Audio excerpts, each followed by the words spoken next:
少し目を閉じて想像してほしい。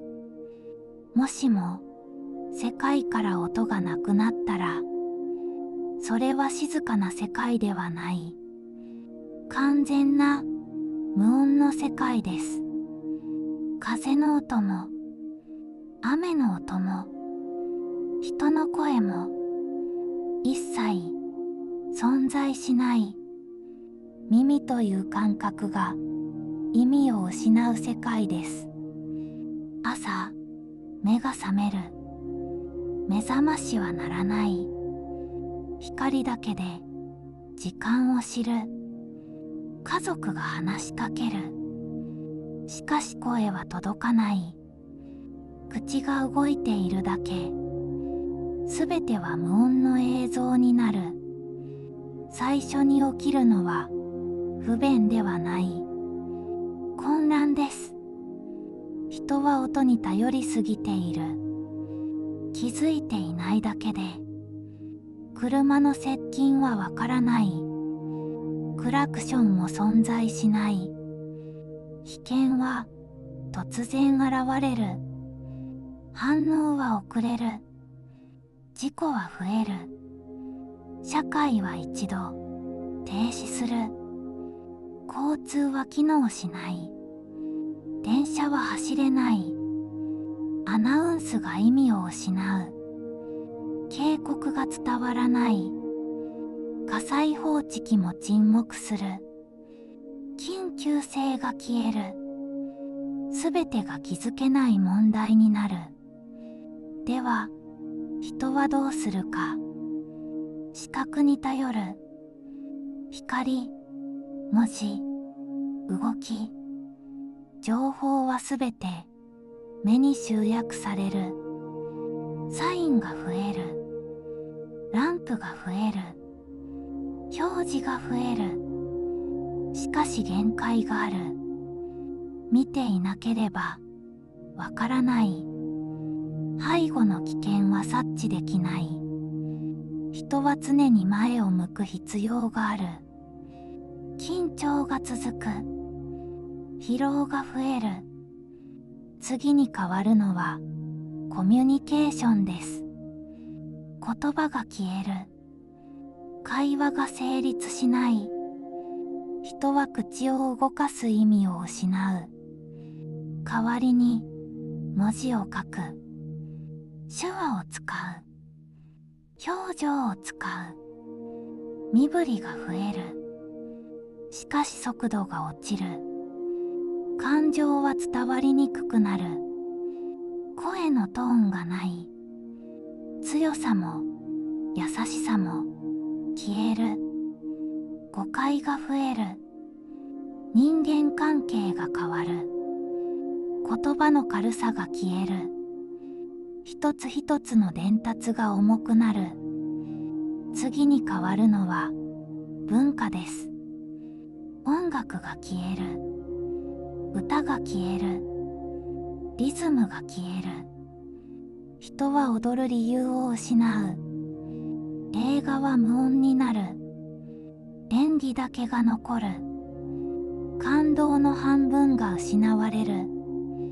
言葉のない物語。それは成立するが別物になる。スポーツも変わる。観客の歓声がない。指示の声もない。チームプレイが難しくなる。合図はすべて視覚になる。遅れが生まれる。次に変わるのは教育です。授業が成立しない。先生は話せない。生徒は聞けない。文字だけの教育になる。理解に時間がかかる。音で覚える記憶が消える。言語習得が変わる。発音という概念がなくなる。言葉は読むものになる。次に変わるのは仕事です。電話が使えない。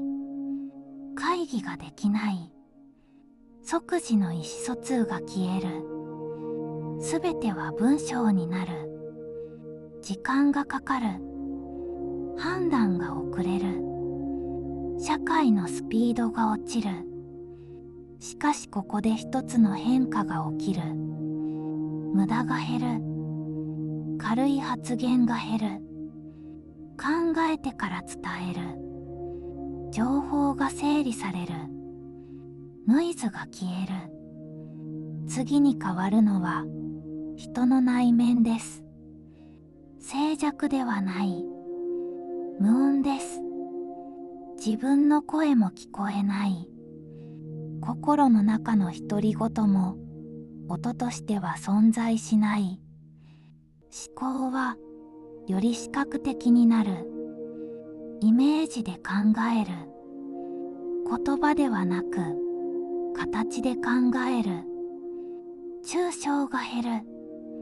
具体が増える。感情も変わる。音による刺激がない。怒鳴り声がない。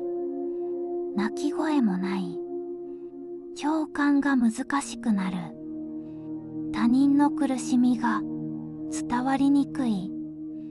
しかし逆に暴言も消える。不意の傷つけが減る。静かな優しさが残る。次に変わるのは孤独です。人は一人になる。すぐに話しかけられない。つながりが希薄になる。しかしその分自分と向き合う時間が増える。内面が深くなる。思考が積み重なる。速さではなく深さの世界になる。ここで問いが生まれる。人間にとって音とは何か。ただの情報ではない。感情の共有です。距離を縮める手段です。瞬間的な理解です。音があるから人はすぐに分かり合える。音があるから安心できる。赤ちゃんは声で安心する。名前を呼ばれて自分を認識する。音は存在の証明です。それが消える。人はどうなるか。目で確認しなければ存在を感じられない。不安が増える。確信が減る。しかしだからこそ見ようとする。相手を、表情を、動きをより深く観察する。注意力が上がる。集中力が上がる。世界は遅くなるが濃くなる。音がないことで世界は減るのではない。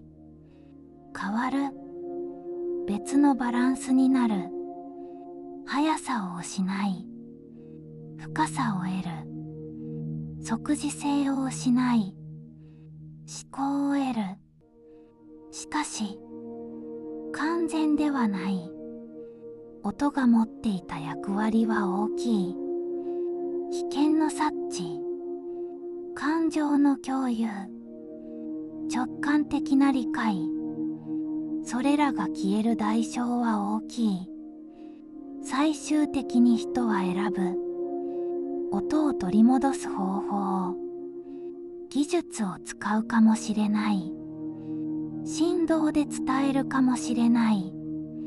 光で補うかもしれない。しかし完全には戻らない。一度失った世界は別の世界になる。そして気づく。当たり前だった音の価値に。足音、呼びかけ、笑い声、小さな音、それらはただの音ではない。人と人をつなぐものです。世界を立体にするものです。無音の世界ではすべてが平面になる。音があるから奥行きが生まれる。音があるから距離がわかる。音があるから人は安心する。もしも音がなかったら人はもっと考える。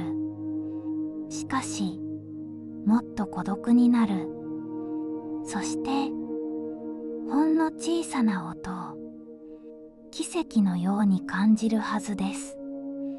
当たり前だった世界がどれほど豊かだったのかを